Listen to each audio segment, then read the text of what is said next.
അനുരാഗത്താലി. രചന ഷാനിബ നിയാസ്. അവതരണം ഷാഹുൽ മലയിൽ. എഡിറ്റിംഗ് ഫൈസൽ സിയാൻ നൂഞ്ഞേരി.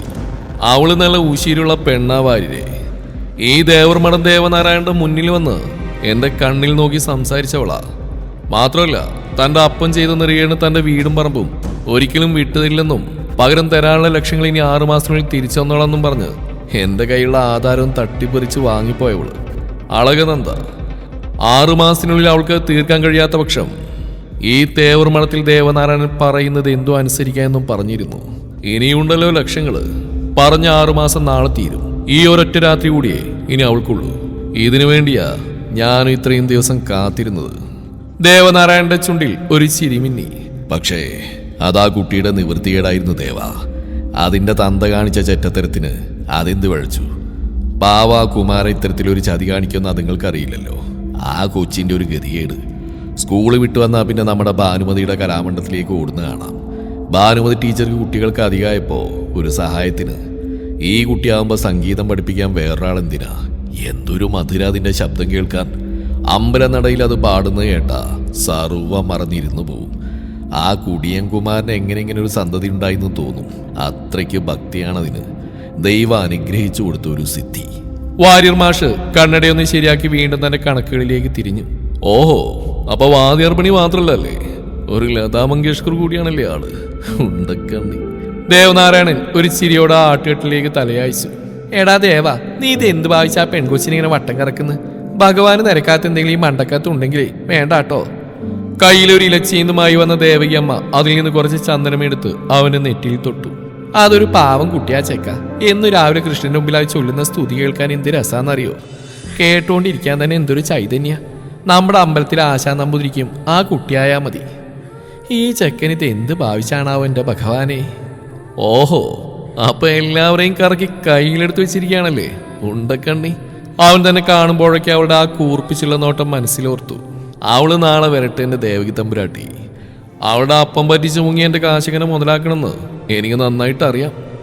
അത് മാത്രമൊന്നല്ല. സത്യം പറയടാ, എന്താ നിന്റെ മനസ്സിൽ? എന്ത് ചോദിച്ചാലും അവന്റെ ഒരു ചിരി. ഈ ചെക്കൻ ഇത് എന്ത് കണ്ടിട്ടാന്ന് എനിക്കറിയില്ല.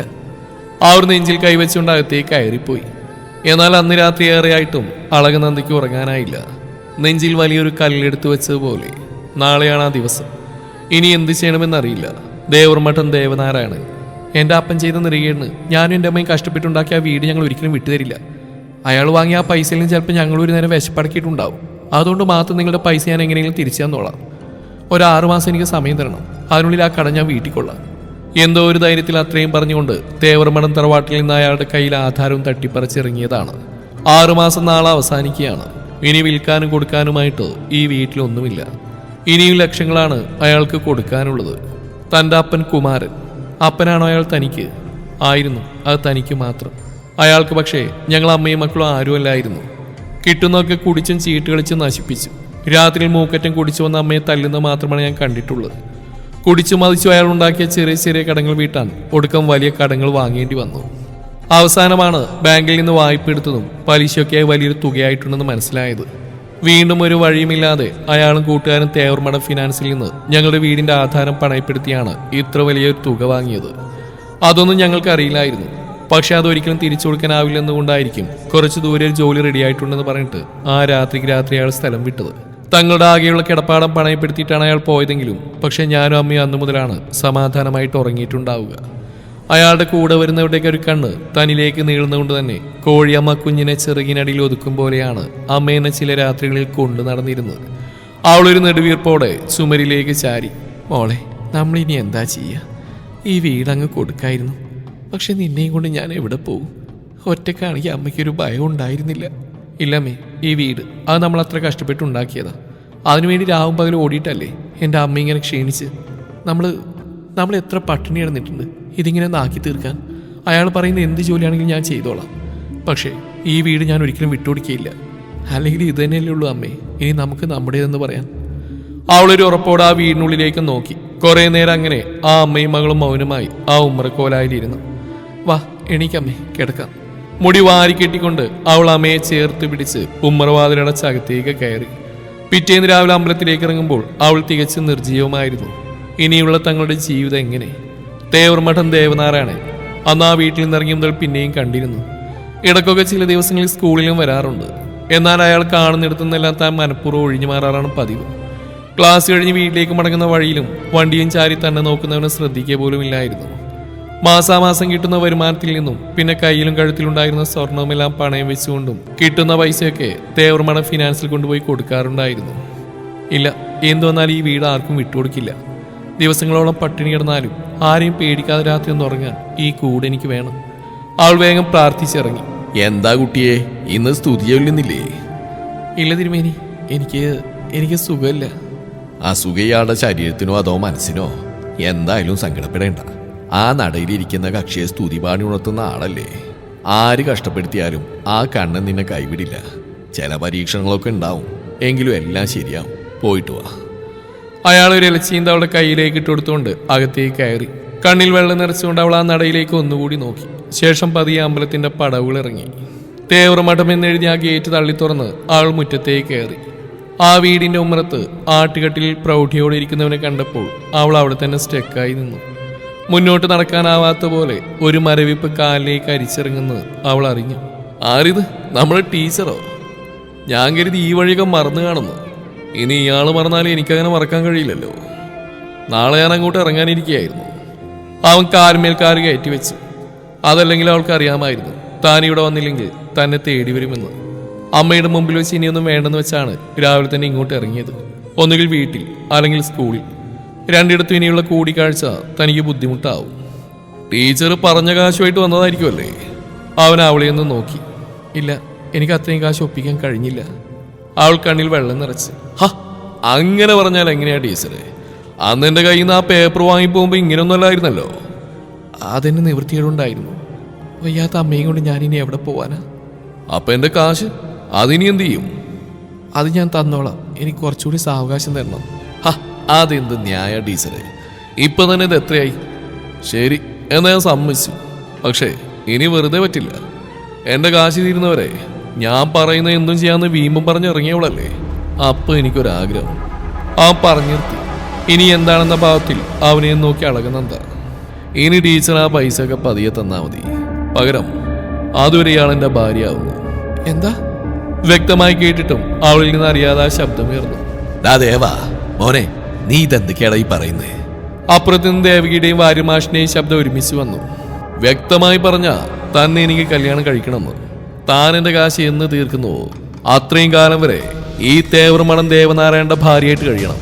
എന്താ പറ്റുമോ തനിക്ക്? തനിക്ക് ചുറ്റുമുള്ള എല്ലാം കറങ്ങുന്ന പോലെയാണ് അളകനന്ദയ്ക്ക് തോന്നിയത്. ഈ മുറ്റത്ത് താനിപ്പോൾ തളർന്നു വീണു പോകുമെന്ന് തോന്നിയവൾക്ക്. ഇയാൾ ഞങ്ങളുടെ വീടെടുത്തോ, പേപ്പേഴ്സ് ഞാൻ കൊടുന്നുതരാം. ഒരു മരവിപ്പോടെയാണ് അവളത് പറഞ്ഞത്.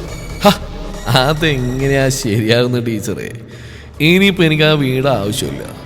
അന്ന് ടീച്ചർ അതൊന്നും തട്ടിപ്പറിച്ചു പോയി. സത്യത്തിൽ ഞാൻ ആ വീടും സ്ഥലം വാങ്ങി ചെറിയൊരു റിസോർട്ടാക്കാനിരുന്ന അതിന്റെ പ്ലാൻ വരെ വരച്ചു കഴിഞ്ഞിരുന്നു. പുറത്തുനിന്ന് എഞ്ചിനീയർ വരെ വരുത്തിച്ചതാ. പക്ഷെ അന്ന് ടീച്ചർ അത് മുടക്കി. ഇനിയിപ്പോൾ എനിക്ക് ആ കമ്പം കിട്ടും. ഇപ്പം എനിക്ക് വേറെ ചില മോഹങ്ങളാ. അവനൊരു ചെറുചിരിയോടെ അവൾക്കടുത്തേക്ക് നടന്നു. ടീച്ചർ പെട്ടെന്ന് മറുപടി പറയണ്ട, സാവകാശം ആലോചിച്ചിട്ട് മതി. സമ്മതമാണെങ്കിൽ മാത്രം മറ്റന്നാൾ രാവിലെ നിന്റെ സ്തുതി കേട്ടുണരുന്ന അമ്പലമുറ്റത്ത് ഞാനുണ്ടാവും. അവിടെ വെച്ച് ഈ തേവർമണം ദേവനാരായണൻ അളകനന്ദ ടീച്ചറുടെ കഴുത്തിൽ താലിയാർത്തു. അതും കൂടി ആയപ്പോൾ അവൾ ശരിക്കും കരഞ്ഞു പോയിരുന്നു. ടീച്ചർ ഇങ്ങനെ കരയാതെ, ഇതൊക്കെ ഒരു ഡീലല്ലേ ടീച്ചറെ? എൻ്റെ ഭാഗത്തുനിന്ന് ഇവരുണ്ടാവും. ആ പിന്നിലേക്ക് അയച്ചുകൊണ്ടിക്കൊണ്ട് പറഞ്ഞു. ടീച്ചർക്ക് അറിയിക്കേണ്ടവർക്ക് അറിയിക്കാം. അവൾ വീണ്ടും താഴ്ത്തിയ മുഖമുയർത്തി അവന് നേരെ നോക്കി. എനിക്ക് ഇപ്പോൾ ഒരു മറുപടി വേണ്ട. സമ്മതമാണെങ്കിൽ അവിടെ വന്നാൽ മതി, നിന്റെ ഭഗവാന്റെ മുമ്പിൽ. ആ ഭഗവാനെ സാക്ഷിയാക്കി ഞാൻ ഈ കഴുത്തിൽ താലിയാർത്തു. എടാ ദേവ, നീ എന്തൊക്കെയാടാ ഈ പറയുന്നേ? എല്ലാം കേട്ട് അന്തിച്ചെന്ന ദേവകിയമ്മ മുന്നോട്ട് വന്നു. അമ്മ, അവനൊരു ഈണത്തോടെ വിളിച്ചുകൊണ്ട് കൈ ഉയർത്തി അവരെ തടഞ്ഞു. എന്നാ പിന്നെ ടീച്ചർ കിട്ടോ? നേരത്തെ കാലത്ത് സ്കൂളിലെത്താനുള്ളതല്ലേ? എനിക്ക് പറ്റില്ല. ഞാൻ പറഞ്ഞല്ലോ എനിക്കിപ്പോൾ ഒരു മറുപടി വേണ്ടെന്ന്. വീട്ടിൽ പോയിട്ട് ശരിക്കും ആലോചിക്കുക. അപ്പം ടീച്ചർക്കൊരു മറുപടി കിട്ടും. എന്തായാലും ഇയാൾക്ക് ഈ അടുത്തൊന്നും കാശ് തിരിച്ചു തരാൻ കഴിയില്ല. താൻ ഓടി ഓടി തളരുകയുള്ളൂ. പക്ഷേ ഇതെൻ്റെ ഒരു കുഞ്ഞു വാശിയാ. അന്ന് അത്രയും പേരുടെ മുമ്പിൽ വെച്ച് വീടിൻ്റെ ആധാരം വാങ്ങിപ്പോയവളുള്ള ചെറിയ പ്രതികാരം. അതുകൊണ്ട് എനിക്കിനി വേറെ ഒന്നും വേണ്ട. എൻ്റെ കൈ കൊണ്ട് അവിടെ ഒരു താലി, അതുമാത്രം മതി. നിറഞ്ഞ ചിരിയാലെ തന്നെ മാത്രം നോക്കുന്നവനെ വീണ്ടും മുഖമുയർത്തി നോക്കാൻ അവൾക്ക് ധൈര്യമില്ലായിരുന്നു. എന്നാൽ ടീച്ചർ ഇപ്പൊ ചെല്ല്. അതും പറഞ്ഞ് അവൻ തിരിച്ചകത്തേക്ക് നടന്നു. പിന്നീടൊന്നും പറയാനില്ലാത്ത പോലെ ആ അമ്മയെ നോക്കി കണ്ണു നിറച്ചുകൊണ്ട് അവൾ ആ വീടിന്റെ പടിയിറങ്ങി. അന്നേരം തന്നെ വിടർത്തിയിട്ട് അവളുടെ മുടിയിൽ തിരികെ വെച്ചിരുന്ന 2 തുളസി കതിർ ആ തുളസി തറയിലേക്ക് വീണു. ചെക്ക, നീ എന്തൊക്കെയാണ് ഈ കാണിക്കുന്നത്? അതോ, എൻ്റെ അമ്മ വാ, ഞാൻ വിശദമായിട്ട് പറഞ്ഞുതരാം. അവൻ അമ്മയുടെ തോളിലൂടെ കൈയിട്ടു. ദേവകി അമ്മ അടുത്തായിരിക്കുന്ന വാര്യർ മാഷിനെ നോക്കി. എനിക്കറിയില്ല ദേവകി നിന്റെ മോന്റെ മനസ്സിൽ എന്തൊക്കെയാണെന്ന്. അത് അവന് മാത്രമേ അറിയൂ. പിന്നെ തേവർമടം ദേവനാരായണൻ നേരും നിറയുമിട്ട കളിയൊന്നും നാളിതുവരെ കളിച്ചിട്ടില്ല. അതുകൊണ്ട് സമാധാനിക്കാം. അത്താണ്. അവൻ കുറുപ്പ് മാഷിനെ നോക്കി കണ്ണു ചിമ്മിക്കൊണ്ട് അമ്മയുടെ തോളിൽ പിടിച്ച് അകത്തളത്തിലേക്ക് കയറി. ദേവ, നീ എന്തൊക്കെയാ മോനെ അതിനോട് പറഞ്ഞ്? നിങ്ങളുടെ വിവാഹവും അതും അവൾ കാശ് തിരിച്ചു വരുന്നവരെയോ? നീ എന്തൊക്കെയാ ദേവ ഈ ചെയ്യുന്നത്? പാവം കുട്ടി, അതെത്ര സങ്കടപ്പെടുന്നുണ്ടാവും. എന്റെ ദേവകി തമ്പുരാട്ടി, എന്താപ്പ് ഇത്? ഞാനൊന്ന് കല്യാണം കഴിക്കാത്തതായിരുന്നു എന്നും പരാതി. ഇപ്പൊ ആറ്റുനോറ്റൊന്ന് കെട്ടാന്ന് വെച്ചപ്പോ അതിനും പറ്റുന്നില്ല. എടാ, അതുപോലെയാണ് ഇത്. ഇതൊന്നും കുട്ടിക്കളിയല്ല ദേവ, നിങ്ങളുടെ ജീവിത. എനിക്കും അറിയാമേ. എന്തേ, അവള് കൊള്ളില്ലേ? എനിക്കെന്നാലും ഇഷ്ടമായി. കൺമഷി വരച്ചിട്ട ആ 2 കണ്ണുകളും അതിന് നടുക്കായി ഒരു ചുവന്ന വട്ടപ്പൊട്ടും അവന്റെ മനസ്സിൽ തെളിഞ്ഞു. സത്യം പറയടാ, എന്തൊക്കെയാ ഇത്? നിനക്ക് ശരിക്കും ഇഷ്ടമായിട്ട് തന്നെയാണോ? ആടോ, ശരിക്കും. അവൻ അമ്മയെ നോക്കി മനോഹരമായി ചിരിച്ചു. പക്ഷെ നീ എന്തൊക്കെയാ അവളോട് പറഞ്ഞ്? എന്റെ ദേവകി തമ്പുരാട്ടി ഇപ്പൊ അതൊന്നും ആലോചിച്ച് തലവുണ്ടാക്കണ്ട. പിന്നെ അവളത്രക്ക് പാവൊന്നുമില്ല. തന്നെ കാണുമ്പോഴുള്ള അവളുടെ കൂർപ്പിച്ച നോട്ടം മനസ്സിൽ കണ്ടുകൊണ്ട് ദേവൻ പറഞ്ഞു. എടാ, നിന്റെ ഓരോ കോപ്രായങ്ങള്. ആ പെൺകുട്ടി ഉപദ്രവിച്ച ദൈവകോപം കിട്ടും നിനക്ക്. എന്റെ അമ്മക്കുട്ടി, ഇത് നിങ്ങളുടെ ഭഗവതിയുടെ തീരുമാന. ഇപ്പൊ അത്രമാത്രം അറിഞ്ഞാ മതി. അവന്റെ മുഖത്ത് അതേ ചിരിയാണ്. എന്നാൽ വീട്ടിലെത്തി അളകുന്നത് വിറച്ചാണ് അകത്തോട്ട് കയറിയത്. വന്നപാടെ കട്ടിലേക്ക് തളർന്നു കിടക്കുന്നവളെ അമ്മ വേവലാതിയോടെ നോക്കി. എന്തു പറ്റി മോളെ? നിനക്കെന്താ സുഖമല്ലേ? എന്തായി പോയിട്ട്? തേവർമഠത്തിലെ കുഞ്ഞ് എന്താ പറഞ്ഞ്? അതമ്മ, എനിക്ക് നല്ല തലവേദന, വയ്യ, ഞാൻ കുറച്ചു നേരം ഒന്ന് കിടന്നോട്ടെ. അപ്പം ഇന്ന് ക്ലാസ്സിന് പോകുന്നില്ലേ? ഞാനിന്ന് പോകുന്നില്ല അമ്മ, എനിക്ക് വയ്യ. അവൾ വീണ്ടും കട്ടിലേക്ക് ചുരുണ്ടു. പോയിട്ട് അവിടെ എന്തുണ്ടായെന്ന് അറിയണമെന്നുണ്ടായിരുന്നു ലക്ഷ്മി അമ്മയ്ക്കും. പക്ഷെ വയ്യാതെ കിടക്കുന്ന അവളെങ്ങനെ വിട്ടുകൊണ്ട് ഒരു നെടുവീർപ്പോടെ അവർ അടുക്കളയിലേക്ക് നടന്നു. പിന്നെ ആ കിടത്തത്തിൽ നിന്ന് അവൾ എഴുന്നേറ്റത് ഉച്ചയ്ക്ക് ശേഷമാണ്. ഇനിയും തന്നെ മുഖഭാഗത്തിൽ നിന്ന് അമ്മയ്ക്കൊന്നും മനസ്സിലാക്കിയെടുക്കാൻ കഴിയരുതെന്ന പോലെ അവൾ മുഖമെല്ലാം തുടച്ച് പുറത്തേക്ക് ഇറങ്ങി. എന്താടി, മാറിയോ? കുറവുണ്ടമ്മ. എന്നാ വാ, ഞാൻ കഞ്ഞിയെടുക്കാം. അവളൊന്നും തലയാട്ടിക്കൊണ്ട് അവിടെ വന്നിരുന്നു. പോയ കാര്യം എന്തായി? നീ എന്തെങ്കിലും മറച്ചു പിടിക്കുന്നുണ്ടോ മോളെ? അതൊന്നുമില്ല അമ്മേ, ഞാൻ കുറച്ചുകൂടി സാവകാശം ചോദിച്ചിട്ടുണ്ട്, എല്ലാം ശരിയാവും. ബാക്കിയുള്ള കൂടി കേട്ടാൽ ആ സ്ത്രീ അവിടെ കുഴഞ്ഞു വീഴുമെന്ന് ഉറപ്പായതിനാൽ തന്നെ അവൾ കൂടുതലൊന്നും പറയാൻ നിന്നില്ല. പക്ഷെ അവളെ കാണുമ്പോൾ ആ അമ്മയ്ക്കും പല സംശയങ്ങളും ഉണ്ടായിരുന്നു. പക്ഷെ ചോദിച്ചാൽ തന്നെ ഒന്നും പറയുന്നില്ലത് കൊണ്ട് തന്നെ അവരും കൂടുതലായി ഒന്നും ചോദിച്ചില്ല. പിറ്റേ ദിവസം ഉള്ളിൽ ഒരു വലിയ അഗ്നിപർവ്വതം പൊട്ടി വരുന്നുണ്ടെങ്കിൽ പോലും അവളത് പുറത്ത് കാണിക്കാതെ അമ്പലത്തിലേക്ക് നടന്നു.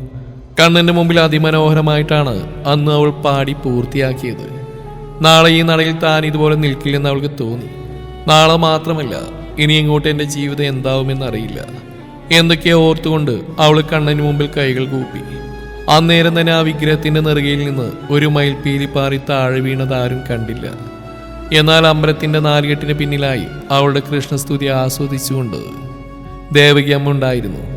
നാളെ മുതൽ ഇവളെൻ്റെ ദേവിയുടേതാകുമല്ലോ എന്ന് ഓർത്തപ്പോൾ അവർക്കൊരു സന്തോഷം തോന്നി.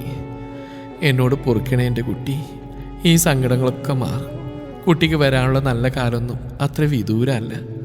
അവർ നെഞ്ചിൽ കൈവച്ചുകൊണ്ട് ഭഗവാനെ നോക്കി. പതിവ് പോലെ പ്രസാദവും വാങ്ങി നിറഞ്ഞു വന്ന കണ്ണു തുടച്ചവൾ വേഗ പടവുകൾ ഇറങ്ങി. റോഡിലെത്തിയതും കണ്ടു കറുത്ത തന്റെ പജീറോയിൽ ചാരി കയ്യും കെട്ടി തന്നെ നോക്കുന്നവനെ. ഹലോ ടീച്ചർ, ടീച്ചറുടെ കൃഷ്ണസ്തുതിയൊക്കെ ഞാൻ കേട്ടു കേട്ടോ. സത്യം പറഞ്ഞ ഞാൻ ആദ്യമായിട്ട് ഇത് കേൾക്കുന്നത്. പറയാതിരിക്കാൻ വയ്യ. എൻ്റെ മനസ്സിൽ ആദ്യം പറഞ്ഞത് ഈ ഉണ്ടക്കണ്ണുകളും ഈ ഒരു വട്ടപ്പൊട്ടുവാ.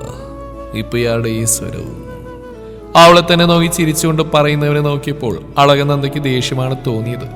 അവനെ ഒന്ന് നോക്കിക്കൊണ്ട് മുന്നോട്ട് പോകവേ, ഒന്ന് നിന്നേ, നാളത്തെ കുറിച്ചൊന്നും പറഞ്ഞില്ല. നാളെ എന്ന് കേട്ടപ്പോൾ അവളും പിടിച്ചു കെട്ടിയ പോലെ അവിടെ നിന്നു. നാളെ ഈ സമയം താനിവിടെ വരുമെന്ന് ഞാൻ വിചാരിക്കുന്നു. അവൻ വണ്ടിയിൽ നിന്നൊരു കവറെടുത്ത് അവൾക്ക് നേരെ നീട്ടി. എന്താ ഇത്? നാളെ ഒരു മംഗളകർമ്മം നടക്കുകയല്ലേ. ആളും ആരവങ്ങളൊന്നും ഇല്ലെങ്കിലും ഒരു വിവാഹം തന്നെയല്ലേ. അപ്പൊ ഇങ്ങനൊരു പുടവ് തരല് എൻ്റെ അവകാശമല്ലേ. അവൻ കവർ അവൾക്ക് നേരെ നീട്ടി. എനിക്ക് വേണ്ട. അവളൊരു കല്ലിച്ച മുഖത്തോടെ അവനെ നോക്കി. അതെങ്ങനെയാ ടീച്ചറെ? ടീച്ചർക്ക് ആഗ്രഹമില്ലെങ്കിൽ എനിക്ക് നല്ല ആഗ്രഹങ്ങളും സ്വപ്നങ്ങളും ഉണ്ട് എൻ്റെ വിവാഹത്തെക്കുറിച്ച്. അതിന് ആര് പറഞ്ഞു ഇത് വിവാഹമാണെന്ന്? നിങ്ങളുടെ കടം വീട് വരെ എന്നെ വിലക്കെടുക്കില്ലേ നിങ്ങൾ? കാശിന് വേണ്ടി നിങ്ങൾ എന്നെ മുതലെടുക്കുകയല്ലേ?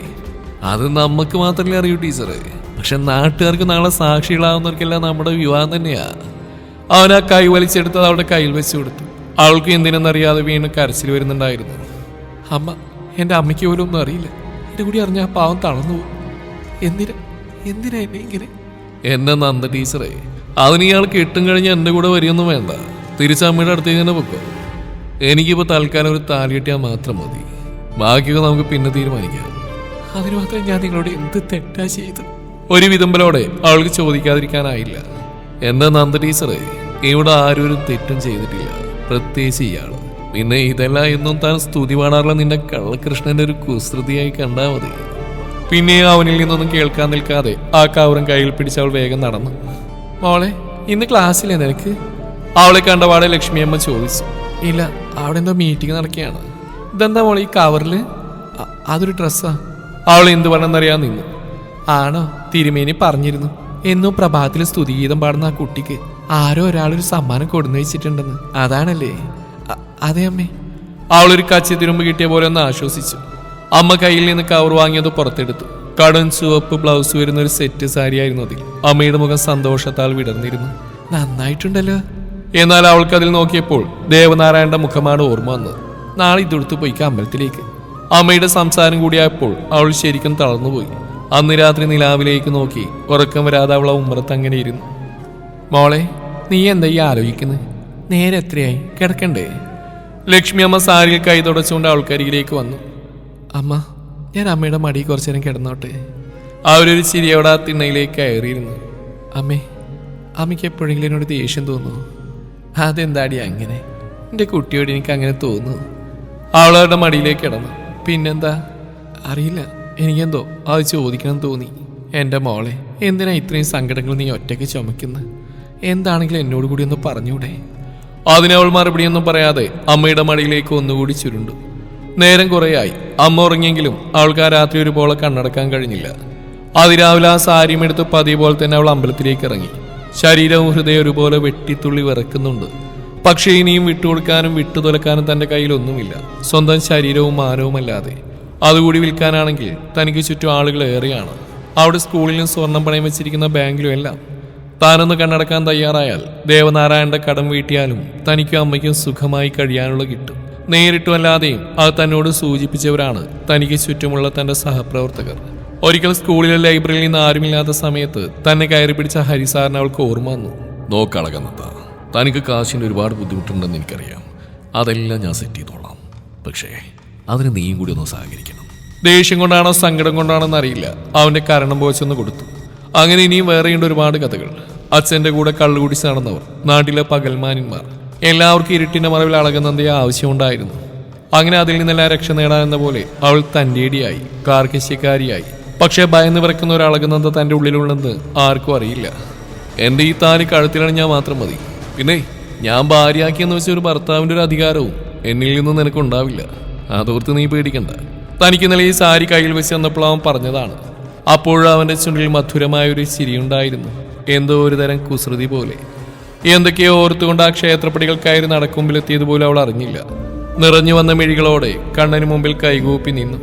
നേർത്തി വീശി വരുന്ന കാറ്റിൽ ക്ഷേത്രമുറ്റത്ത് മരയാലുമായി തൂക്കിയിട്ടിരിക്കുന്ന മണികൾ ശബ്ദമുണ്ടാക്കി. അന്നേരം തന്നെ തന്റെ കഴുത്തിലെറിഞ്ഞ തണുപ്പിൽ അവൾ കണ്ണുകൾ വലിച്ചു തുറന്നു. അപ്പോഴേക്ക് അവൻ ആ താലിയുടെ 3 കെട്ട് മുറുക്കിയിരുന്നു. ഒരു ഞെട്ടലോടെ അളകനന്ദ അവനെ തുറിച്ച് നോക്കി നിന്നുപോയി. തന്റെ കണ്ണിൽ തന്നെ നോക്കിക്കൊണ്ട് ദേവനാരായണൻ ഹൃദയത്തിന്റെ അന്തർഭാഗങ്ങളിലേക്ക് താഴ്ന്നിറങ്ങുന്ന പോലൊരു നോട്ട്. പിന്നിലായി വാര്യർ മാഷും ദേവകിയമ്മയും. അവരുടെയൊക്കെ കണ്ണുകൾ സന്തോഷത്താൽ നിറഞ്ഞിട്ടുണ്ട്. എന്നാൽ തന്റെ മുമ്പിൽ നിൽക്കുന്ന ആൾക്ക് തികച്ചും ഗൗരവം കലർന്നൊരു പുഞ്ചിരിയാണ്. ചുറ്റും തൊഴാനെത്തിയ പലരും എന്തോ അത്ഭുതം കണ്ട പോലെ നോക്കി നിൽക്കുന്നുണ്ട്. എന്നാ ഇനി സിന്ദൂരം ചാത്തിക്കോളൂ. ഇന്ന് ഇങ്ങനെ ഒരു കർമ്മം നടക്കുമെന്ന് ദേവകി തമ്പുരാട്ടി ഇന്നലെ സൂചിപ്പിച്ചിരുന്നേ. എന്താ നന്ദകുട്ടിയെ, അമ്മ വന്നില്ലേ? എന്തായാലും ഭഗവാൻ അനുഗ്രഹിക്കട്ടെ നിങ്ങളെ. എനിക്കിപ്പോ അത് മാത്രമേ പറയാനാവൂ. അതും പറഞ്ഞ അയാൾ അകത്തേക്ക് പോയി. എന്നാൽ എന്താണ് നടന്നെന്ന് ഉൾക്കൊള്ളാനാവാതെ അളകനന്ദൻ നിന്ന് വരച്ചു. കുറച്ചധികം നിമിഷം അതേ നിൽപ്പ് തുറന്നു. സീമന്തരേഖയിൽ സിന്ദൂരം അണിയിക്കുമ്പോൾ യാന്ത്രികമായിട്ട് തന്നെ അവൾ ആ കണ്ണ് രണ്ടും ഇറുക്കി അടച്ചു കളഞ്ഞു. കണ്ണു തുറന്നാൽ ഞാനിപ്പോൾ വീഴുമെന്ന് തോന്നി അവൾക്ക്. എന്താ കണ്ണുറക്ക്? വളരെ നേർത്തൊരു ശബ്ദം. അതെ, അവന്റെയാണ്. അവളൊരു പേടിയോടെ നിറഞ്ഞു തൂവിയ മിഴികൾ തുറന്നു. ഇനി മുതൽ ഇതിവിടെ ഉണ്ടാവണം, എപ്പോഴും. അവൻ ആ താലി അവിടെ നെഞ്ചിൽ നിന്നൊന്ന് ഉയർത്തിക്കൊണ്ട് പറഞ്ഞു. അത് പറയുമ്പോൾ അവനിലൊരു ഗൗരവം നിറഞ്ഞിരുന്നു. മറുത്തൊന്നും കാണാനും നോക്കാനും ശക്തിയില്ലാതെ അവനെ തള്ളി മാറ്റി ഓടുമ്പോൾ പിടിച്ചു വെച്ച സങ്കടങ്ങളെല്ലാം കരച്ചിലായി പുറത്തേക്ക് ഒഴുകിയിരുന്നു. മോളെ എന്ന് വിളിച്ച് പുറകെ പോവാനിരുന്ന ദേവകി അമ്മയുടെ കൈകളിൽ ദേവ മുറുകെ പിടിച്ചു. അമ്മ ഇപ്പൊ പോണ്ട, അവള് പോട്ടെ. ഇനി അവളെ തനിയെ വിടുന്നാണെന്നല്ലെന്ന് അവന് തോന്നി. അപ്പോഴും അവൻ അമ്പലത്തിന് ചുറ്റിയുന്നതിന് സാക്ഷിയായവരിലേക്കൊന്ന് കണ്ണോടിക്കുന്നുണ്ടായിരുന്നു. ഇപ്പുറത്ത് തേവർമഠം ദേവനാരായണായതുണ്ടാവും. കണ്ടു നിന്നവരാരും ഒരു അക്ഷരം ചോദിക്കാതെ അവരവരുടെ ജോലികളിലേക്ക് തന്നെ കടന്നു. അമ്പലപ്പടവിൽ ഊരിവെച്ച ചെരുപ്പ് പോലും ഇടാതെ ഓടിക്കതച്ച് വീടിനുള്ളിലേക്ക് കയറുന്നവളെ തൊടിയിൽ നിന്ന് ലക്ഷ്മിയും കണ്ടു. മോളെ എന്താ, എന്തു പറ്റിന്റെ കുട്ടിക്ക് എന്ന് ചോദിച്ച് അവരും അകത്തേക്ക് ഓടി. കഴുത്തിലൊരു താലിയും നെറ്റിയിൽ സിന്ദൂരവും അണിഞ്ഞേൽക്കും തന്റെ മോളെ കണ്ട് ആ അമ്മ ഞെട്ടിപ്പോയി. മോളെ എന്താടി, എന്താ ഇതൊക്കെ? അമ്മേ, അവളാരെ കെട്ടിപ്പിടിച്ച്. അയാൾ ആ ദേവനാരായണൻ. ബാക്കി പറയാനാവാതെ അവൾ നിന്ന് കിതച്ചു. ദേവൻ കുഞ്ഞോ? ദേവർ മണത്തില്? ലക്ഷ്മി അമ്മ ഒരു അന്താളിപ്പൂടെ വായുപൊത്തി. നീ ഒന്ന് തെളിച്ചു പറ എന്റെ കുട്ടിയെ. അത് അയാളുടെ പൈസ മുഴുവൻ കിട്ടുന്നവരെ ഇതിവിടെ കിടക്കട്ടെ എന്ന് പറഞ്ഞു. എന്റെ ഈശ്വര, ഒന്നും വേണ്ടിയിരുന്നില്ല. ഇതങ്ങ് ഒഴിഞ്ഞു കൊടുത്താൽ മതിയായിരുന്നു. നമുക്ക് വല്ല കടത്തിണ്ടായാലും ഉറങ്ങിയാലും വേണ്ടിയിരുന്നില്ല. പക്ഷെ ഇതിപ്പോ എന്റെ മോൾക്ക് ഞങ്ങൾ ഇനിയും പരീക്ഷിച്ച് മതിയായില്ലേ ഭഗവാന്. അവർ നിലത്തിരുന്നുകൊണ്ട് നെറ്റിയിൽ കൈതാങ്ങി പറഞ്ഞു. ഹലോ, ഇവിടെ ഉള്ളവർക്ക് എവിടെ? ആരോടൊന്നും പറയണ്ടെന്ന് വെച്ച് ഒളിച്ചിരിക്കുക. അമ്മയും മോളും ചില്ലറക്കാരനല്ലോ. അതോ മോളോടൊപ്പം അമ്മയും കൂട്ടുന്നിട്ടാണതല്ല. കൊടുക്കാനുള്ള കാശിന് പെണ്ണ് മുതലാളിനെ തന്നെ വളച്ച് ഉപ്പിയിലാക്കുന്നു ആരും കരുതിയില്ല. അപ്പോഴേക്കും വിവരം അറിഞ്ഞ് മുറ്റത്തെ അയൽവാസികളും നാട്ടുകാരുമായ സദാചാര സ്നേഹികളാണ്. അതിൽ അച്ഛന്റെ പകൽമാന്യരായ അവളെ കൊത്താൻ കിട്ടാത്ത ചില സുഹൃത്തുക്കളുമുണ്ട്. ലക്ഷ്മിയമ്മ അവളെ നോയിക്കൊണ്ട് ഉറച്ച മുഖത്തോടെ ഉമ്മറത്തേക്ക് ഇറങ്ങി. ഓ, ഇവിടെ ഉണ്ടായിരുന്നോ? മുന്നിൽ നിൽക്കുന്നവരെല്ലാം അവളെ കിട്ടാത്തതിന്റെ അരിശം തീർക്കുന്ന പോലെയാണ് അവർക്ക് തോന്നിയത്. എന്താ എന്താ അറിയേണ്ടത് നിങ്ങൾക്ക്? എന്താണെന്നോ? അമ്മയും കൂടി കൂട്ടുന്നിട്ടാണ് മോടെ ഈ തോന്നിയാസിന്. വലിയ ശീലാവധിയായിരുന്നല്ലോ മോള്. നല്ല കൊമ്പത്തെ തമ്പുരാക്കന്മാരെ മാത്രമേ നിങ്ങൾക്ക് പിടിക്കുകയുള്ളൂ അല്ലേ? ചോദിക്കാനും പറയാനൊന്നും ആരുമില്ലെന്ന് വെച്ച് എന്ത് തോന്നിയാസോ നടക്കോ? മുറ്റത്ത് കൂടുന്നവരിൽ നിന്ന് ആരോ ഒരാൾ ചോദിക്കുകയാണ്. നിങ്ങൾക്ക് എന്താ അറിയേണ്ടത്? എന്നാ കേട്ടോ, എന്റെ മകളുടെ വിവാഹം കഴിഞ്ഞു ഇന്ന് രാവിലെ. ഇനി മുതൽ അവൾ തേവർമഠം ദേവനാരായണന്റെ പെണ്ണ. അവൻ കെട്ടിയ താലി അവളുടെ കഴുത്തില്. നിങ്ങൾക്കറിയാലോ അവനെ. ഇനി എന്താ ഈ മാനിമാർക്ക് അറിയേണ്ടത്? പിന്നെ ഒന്നുകൂടി കേട്ടോളൂ, എന്റെ പൂർണ്ണ സമ്മതത്തോടെ ആയത്. ഇനി ആർക്കും സംശയമൊന്നുമില്ലല്ലോ. പിന്നെ ഇനി ഇതിൽ ആർക്കെങ്കിലും അവളോട് വേണ്ടാത്ത ചില ചിന്തകളോ ആഗ്രഹങ്ങളൊക്കെ ഉണ്ടെങ്കിൽ തേവർമഠം ദേവനാരായണൻ കെട്ടിയ താലി അവളുടെ കഴുത്തില് അതോർത്താ നല്ലത്. വിവരം അറിയാനായി വന്നിരിക്കുന്നു. അവർ ദേഷ്യത്തോടെ അകത്തേക്ക് കയറി ആ വാതിൽ കൊട്ടിയടച്ചു. എന്നാൽ പുറത്തുനിന്ന് അമ്മ പറയുന്ന അവളും കേട്ടിരുന്നു. വിവരം അറിയാൻ എന്നവണ്ണം പുറത്തു വന്നവർക്ക് അയാളുടെ ആളുകളാ മോളെ. നിന്റെ അച്ഛൻ എന്ന് പറയുന്ന ആ ദുഷ്ടന്റെ. അമ്മയുടെ മുഖത്തൊരു ദേഷ്യം നിറഞ്ഞിരിക്കുന്നുണ്ട്. സംഭവിക്കാനുള്ളതൊക്കെ സംഭവിച്ചു. ഞാൻ അറിഞ്ഞിടത്തോളം തേവർമഠം ദേവനാരായണൻ നെറികേട് ചെയ്യുന്നവനല്ല. അവരാ താലിയിലേക്കൊന്ന് നോക്കി. അമ്മേ, എനിക്ക് പേടിയാവുന്നു. അവൾ അമ്മയെ കെട്ടിപ്പിടിച്ചു. എന്റെ മോള് പേടിക്കണ്ട, ഒന്നും വരില്ല, അമ്മയില്ലേ കൂടെ. അവൾ അമ്മയെ കെട്ടിപ്പിടിച്ചു. അവരവരുടെ മുടിയിൽ തലോടി. മകളുടെ ഈ അവസ്ഥയിൽ അമ്മയ്ക്ക് വല്ലാത്ത ആധി തോന്നിയെങ്കിലും ഈ താലി ഇനി മുതൽ ചിലയിടത്തൊക്കെ എന്റെ മകൾക്കൊരു ബലവും രക്ഷയാവുമെന്ന് അവർക്ക് ഉറപ്പായിരുന്നു. കുറെ നേരം തളർന്നിരുന്ന് ക്ഷീണം കൊണ്ട് അവൾ കുറച്ചു നേരം കിടന്നു. ആ കിടത്തത്തിൽ എപ്പോഴേക്കോ അവൾ ഉറങ്ങിപ്പോയി. മോൾ എഴുന്നേറ്റ്. എന്തുറക്കാടി, വാ വന്ന് വല്ലതും കഴിക്കാം. എനിക്കൊന്നും വേണ്ട, വിശപ്പില്ല. അതൊന്നും പറ്റില്ല, നേരെ നട്ടുച്ചയായി സമയം. രാവിലെ ഒന്നും കഴിച്ചില്ലല്ലോ എൻ്റെ കുഞ്ഞ്. വിഷമിക്കണ്ട, ദൈവം കൂടെയുണ്ട്, എല്ലാം ശരിയാവും. അമ്മ പോയിക്കും, ഞാനിപ്പോൾ വരാം. അവൾ വേഗം എഴുന്നേറ്റ് മുടി വാരിക്കെട്ടി ബാത്റൂമിലേക്ക് കയറുമ്പോഴാണ് തന്റെ രൂപം കണ്ണാടിയിൽ കണ്ടത്. വീണ്ടും ആ വിറയൽ അവളെ ചുറ്റി വരിഞ്ഞു. തന്റെ കണ്ണിൽ മാത്രം നോക്കി താലി മുറുക്കുന്നവനെ ഓർത്തപ്പോൾ അവളൊന്ന് പിടഞ്ഞു. അവൾ പതിയെ താലിയിലേക്ക് നോക്കി. മഞ്ഞച്ചരടിയിൽ സ്വർണത്തിന്റെ വലിയ ലോക്കറ്റ്, ഭംഗിയുള്ള അരയാലിയിൽ ഒട്ടിച്ചേർന്ന് കിടക്കുന്ന ഒരു കുഞ്ഞു ഓടക്കുഴൽ എന്ന പോലെ അതിനടുത്തായി ദയവായെന്ന് എഴുതിയിട്ടുണ്ട്. എന്തിനെന്നറിയാതെ അതിലേക്ക് തന്നെ നോക്കിയിരുന്നു പോയി. അറിയാതെ തന്നെ കൈ തന്റെ സീമന്തരേഖയിലേക്ക് നീണ്ടു. താഴോട്ട് പടർന്നു തുടങ്ങിയ സിന്ദൂരം തന്നെ അത് അണിയിക്കുമ്പോൾ എന്തിനെന്നറിയാത്തൊരു വാശിയുണ്ടായിരുന്നു അവന്റെ മുഖത്ത്. ഇനി മുതൽ ദേവനാരായണൻ താലി കെട്ടിയ പെണ്ണാണ് ഞാൻ. അമ്പലനടയിൽ അവൻ തന്നെ ഭാര്യയാക്കിയതിന് സാക്ഷികളേറെയാണ്. ഒരു കാലയളവിൽ താനിനി ദേവർമഠം ദേവനാരായണന്റെ ഭാര്യയാണ്. തന്നെ കാത്തിരിക്കുന്ന വിധിയുടെ പൊരുളറിയാതെ അവളൊന്ന് പിടഞ്ഞു. തന്റെ ഭാവിയോർത്ത് ഇനിയും ചടഞ്ഞിരിക്കാൻ തോന്നിയില്ല. നെറുകയിൽ സിന്ദൂരം മാഞ്ഞു തുടങ്ങിയിരുന്നു. കഴുത്തിൽ നിന്ന് ആ താലി ഊരിയെടുക്കട്ടെ എന്ന് ഒരു വേള അവൾ ചിന്തിച്ചു.